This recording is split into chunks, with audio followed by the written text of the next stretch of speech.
Hi guys! So for today's video, we are going to talk about the angle formed by the second line and tangent line. Tandaan, ang second line, namimit niya yung circle at 2 points. While the tangent line, namimit niya yung circle at only 1 point. Okay, we still have the formula, intercepted arc is equal to 2 times the angle. And we have the measure of arc AB, which is equal to 280 degrees. And we're trying to find for the value of x, which is our angle ABC. Now, to solve for this missing measurement, we have to make a working formula based on this. Okay? So, yung intercepted arc natin will be the measure of arc AB.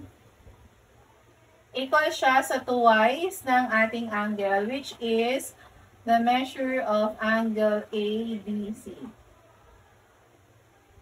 Okay, so the measure of arc AB is 280 degrees.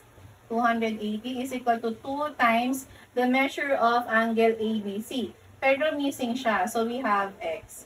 So 2 times x is just 2x. And then that will be equal to 280. Now, ang kailangan natin si x. Now, to solve for x, we have to divide both sides by the numerical coefficient 2. Okay? So, 280 divided by 2 is, correct, 140. So, x is equal to 140. Or dito pa lang, kaya nyo na siya ma-identify, diba?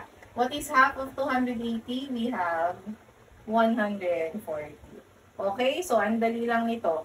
Kapag ang hinahanap ay intercepted arc, yung angle i-multiply by 2. Pero kapag ang hinahanap ay angle, yung arc i-divide by 2. Okay? Now, you try number 6. What will be the value of our angle ABC or our x given ka ng arc AB, which is 150 degrees? Okay? Don't forget to follow for more math videos and remember that sharing is caring, kaya i-share na ang video na to. Okay? Bye!